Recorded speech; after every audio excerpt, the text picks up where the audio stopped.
Spoštovane gledalke, spoštovani gledalci, pozdravljeni iz studia Idrijskih novic. Gost današnje oddaje Aktualno je župan Tomaž Vencelj. Pozdravljeni, gospod župan, povejte nam, kako vaša občina Idrija deluje v teh zaostrenih časih. Lep pozdrav. Ja, kaj ne rečem, občina in občani so se več ali manj že prilagodili tem razmeram in samo delovanje je v bistvu, lahko rečem, za slovenske razmere kar zgledno. Ja, občinski štab se sestaja dnevno, drugače smo pa tako ali tako skozi na vezi.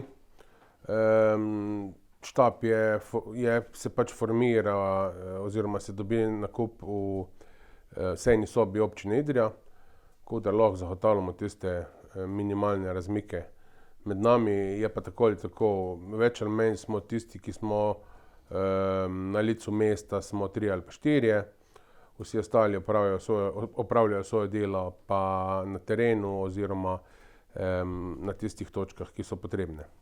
Občinski uradi pa so v tem tednu, v teh mesecih zaprti. Ja, občinski uradi so zaprti, kakor po vsej Sloveniji. Na vse tiste, ki imajo potrebo po kakršnih koli bomo rekli, potrdilih in podobnih stvareh strani občine. Pač se je že prej apeliralo na njih, da pač probajo te stvari vse oddati prek interneta ali pa preko normalne pošte in bodo pač te stvari tudi na enak način dobili nazaj. Jaz mislim, da v temu trenutku, v teh dnevih in tednih ni nobene stvari, ki bi bila res toliko pomembna, da se je ne bi dalo tako urediti. Kako občani upoštevajo navodila o nezdruževanju, nepribliževanju na ulici in v trgovini? Nekateri člani štaba so šli na ogled trgovin. Ugotovilo se je, da v trgovinah sami trgovci se, bomo lahko rekli, zgledno držijo navodil o samih odmikih, o samem poslovanju v teh razmerah. Moramo pa reči, da vsi prebivalci pa še zmeraj niso popolnoma prilagojeni tem razmeram in je treba kdaj še koga malo opozoriti oziroma pocukati za rokav, bi lahko rekel. Izdali ste uredbo o prepovedi kurjenja z odprtim ognjem v naravnem okolju, nekateri pa se tega vendarle ne držijo. Ja, bilo je nekaj požarov, še več bi jih lahko bilo. Predvsem prejšnji vikend, ko je bilo zelo vetrovno in še tudi zelo suho vreme, so, bomo rekli, kmetje v okolici Idrije veselo požigali novo grmovje in staro travo. Kljub opozorilom in kljub vsemu nekateri tega ne upoštevajo, tako da samo velika sreča je, da se ni karkoli zgodilo.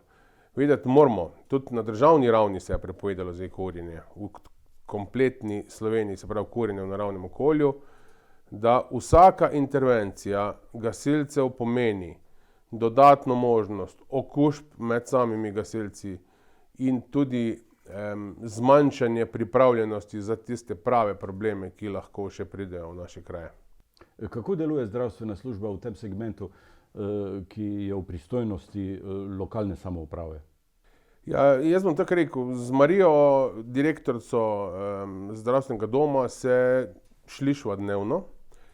Poleg tega imamo dnevno tudi videokonference z županom sosednje občine, se pravi z Gašperjem, z županom Cerknega in z gospodarstveniki tistih največjih firm, se pravi Kolektor, Hidrija, Eta, tudi Lindab. Zmeraj je pri teh sestankih prisoten tudi predsednik štaba civilne zaščite Idrija in Cerkno ter Marija kot direktorica zdravstvenega doma. Dnevno si izmenjujemo informacije. V glavnem moramo reči, da kar se tiče zdravstvenega doma, funkcionira zaenkrat vse tako, kakor mora. Vstopna točka za testiranje je še vedno v Idriji, čeprav je izgledalo en čas, da je ne bo. Na tem mestu pa prosimo vse, da se držijo tistih navodil, kako postopati v primeru suma okužbe, se pravi ne gremo direkt v zdravstveni dom, ampak upoštevamo tisto proceduro klicanja po telefonu in vsega ostalega, kar temu sledi. Tisti, ki so pa resno bolni, pa tudi, bi rekel, da imajo druge bolezni, pa tudi vejo, kako, oziroma tudi so navodila podana, na kakšen način se pride do zdravnika v zdravstvenem domu. Glede na tiste videokonference, ki jih imamo vsak dan z vodstvi firm, moram reči, da so se v firmah kar zelo dobro prilagodili v teh dneh, oziroma v teh 2 tednih praktično. Na vstopnih točkah se meri temperature, vrši se razkuževanja, zaposlenim se v nekaterih firmah, že v nekaterih se še bo deli maske.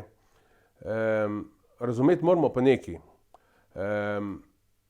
Nedelovanje firme v teh časih verjetno pomeni tudi nedelovanje firme v času po krizi. Se pravi, če imaš ti neke naročnike, moraš tiste naročnike probati maksimalno servisirati in z njimi sodelovati, kar se le da. Zato, naj se še kakorkoli šliš, je zelo pomembno, da tovarne delujejo tudi v tem času. Seveda z maksimalnimi varnostnimi ukrepi. Šole, vrtci, glasbena šola in podobni zavodi so v teh tednih zaprti. Ja, v bistvu je vse zaprto. Kaj ne rečem, z državnim odlokom oziroma dekretom, oziroma kakorkoli bomo temu rekli, je bilo včeraj rečeno, da se obvesti šole in vrtce, da je možnost, da se bi rabilo njihove kuharje v primeru večje epidemije, da bi šli pomagati v te bolnišnice, kjer bi bilo, ampak zaenkrat te potrebe upajmo, da ne potrkam ni čutiti. Drugače pa, glede na to, da imam doma eno prvošolko, moram reči, da eden izmed staršev mora zelo aktivno sodelovati v izobraževalnem procesu, ki je pač podan po internetu in je kar na dnevni ravni kar par ur dela, da se vse tisto naredi, kar je potrebno. Komunala upravlja svoje storitve, odpadki se odvažajo. Odpadke in smeti se vse pobira redno po planu. V bistvu nekaj se je zdaj v zadnjem tednu tudi zaščitne opreme za te delavce zagotovilo.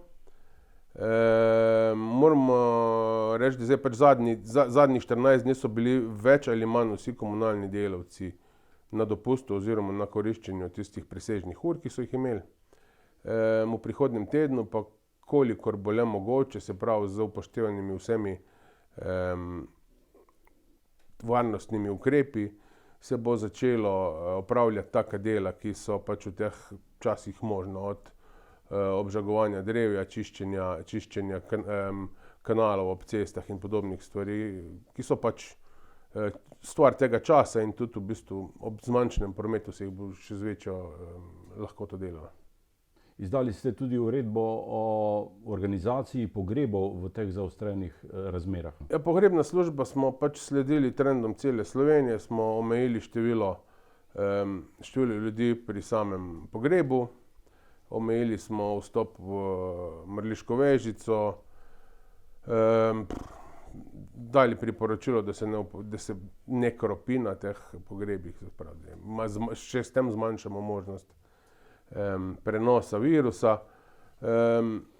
Drugače pa pač stvari potekajo. Jaz mislim, da v teh 14 dneh smo se že vsi skupaj malo navadili in pač stvari potekajo tako, kot so bile zamišljene. Kaj bo s položnicami? Ljudi zanima, če bodo morali za to obdobje plačevati tudi te osnovne položnice. Položnice, javnih zavodov in vsega. Javnih zavodov, za vrtec, za komunalo, vodo, tukaj se bo predvsem čakalo na odločitve države. Videti moramo, da občina ima zelo omejena sredstva za svoje delovanje, tako da bomo rekli, vsak prihodek je tudi odhodek občine, ki je namenjen za neko stvar. Tako da občina sama po sebi se ne bo mogla kar odpovedovati raznim nadomestilom za uporabo stavbnih zemljišč in podobnih stvari, ki je prav ta je bil zdaj stvar debate v zadnjih dneh. Moramo reči, da tu je konec koncev stvar, ki jo pobira FURS, ne občina, je pa pač prihodek občin. kot sem rekel, počakamo na ta zakon, ki bo zdaj sprejet in bomo vedeli približno, kaj pa kaj bo kdo opravičen, kar pa jaz vem, vrtcu se ne bo plačevalo. Tako da tukaj je zdaj občina že v položaju, da bo mogla plačati precej več, kot je plačala normalno. Odpovedano je bilo marčevsko zasedanje občinskega sveta. Ja, glede na razmere je bila edina logična odločitev. Glavna tema tega zasedanja v bistvu občinskega sveta bi bil rebalans proračuna. Bom pa rekel, da verjetno po koncu te krize oziroma te karantene, ko se bomo ponovno dobili, bo samo nekaj točk tistega rebalansa še aktualnih. Vse drugo bo treba postavljati na novo, ko bomo vedeli, kje bomo s financami, zakaj jih bomo rabili, zakaj jih uporabljamo v teh dneh, ker tudi zdaj vemo, da pospešeno nabavljamo zaščitna sredstva z vseh koncev in krajev, odkudarkoli jih upamo dobiti, da so le primerna, ne? Pa da niso predraga, to tudi gledamo, da ne moramo od vseh dobičkarjev tega kupovati. Kaj ne rečem? Trudimo se zdaj v teh dneh, kar se da. Zdaj, mislim, da nam tudi zaenkrat kar dobro uspeva. Kaj bi v teh dneh svetovali občanom? Ja, občanom je treba predvsem to reči, da ne zdržijo te dneve in tedne, ki trajajo in bodo še malo trajali najverjetneje.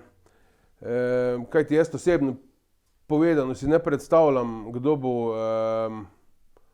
pa kdaj bo rekel, zdaj pa lahko zaživimo normalno. Nekdo bo, ne, ampak kdaj pa ne vem. Predvsem naj se držijo teh pravil, naj bodo odgovorni do sebe in do drugih in naj pač nekako preživijo v čim boljšem razpoloženju te čase, ki so zdaj pač tukaj. Hvala za pogovor, gospod župan. Vam, spoštovani gledalci in gledalke, pa hvala za pozornost.